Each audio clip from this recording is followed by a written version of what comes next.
दोस्तों, एक दिन के अंदर अंदर रशिया पर दूसरा हमला हो चुका है और रशिया का एक और जिगरी दोस्त रशिया का साथ छोड़कर जा चुका है और रशिया का ये दोस्त अमेरिका और यूरोप के पाले में जाकर बैठ चुका है और ये रशिया के लिए अब तक का सबसे बड़ा झटका होने वाला है। और इस वीडियो को एंड तक देखने के बाद आपको भी पता चल जाएगा कि रशिया ने कितना बड़ा ब्लेंडर अपने लिए कर लिया है। फिलहाल रशिया की पोजीशन ऐसी है कि सैंक्शन की वजह से रशिया की हालत खस्ता हो रखी है, क्योंकि जितनी भी बड़ी बड़ी कंपनियां रशिया के अंदर थी वो सभी की सभी रशिया को छोड़कर जा चुकी हैं, जिसकी वजह से रशिया अपनी जरूरत का ज्यादातर सामान अपने पड़ोसी सेंट्रल एशिया के देशों से ले रहा था। सेंट्रल एशिया में कजाकिस्तान, तुर्कमेनिस्तान, किर्गिस्तान और उज्बेकिस्तान जैसे देशों का नाम शामिल है। इन देशों की तरफ से अमेरिका और यूरोप के सैंक्शन को लगातार बाईपास करके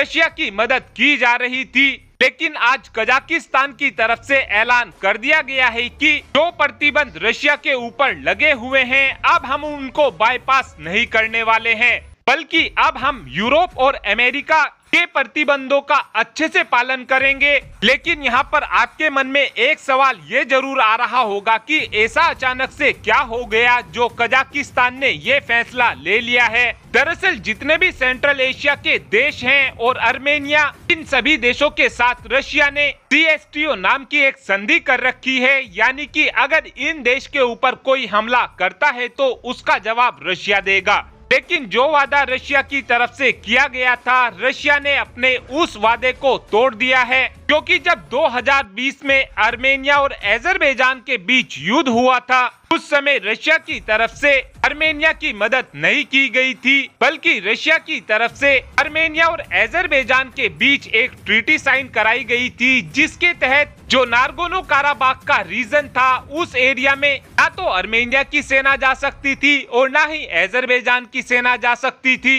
इस एरिया में केवल रशिया की पीस कीपिंग फोर्स को ही तैनात रहना था। लेकिन फिर अचानक से अजरबैजान ने आर्मेनिया पर हमला करके फिर से नागोर्नो काराबाख को अपने अंडर में ले लिया है और इसी बात को देखते हुए अब कजाकिस्तान ने रशिया का साथ छोड़ दिया है, क्योंकि ये बात कजाकिस्तान के भी समझ में आ गई है कि अगर भविष्य में इनके ऊपर कोई मुसीबत आती है तो रशिया इनका भी साथ नहीं देने वाला है। इसीलिए ही कजाकिस्तान अमेरिका और यूरोप के पाले में चला गया है। और अब आप ही कमेंट कर बता सकते हैं कि क्या ये रशिया के साथ सही हुआ, हाँ या फिर ना। इस बात का आंसर आप कमेंट बॉक्स में दे सकते हैं। Thanks for watching this video. Have a good day.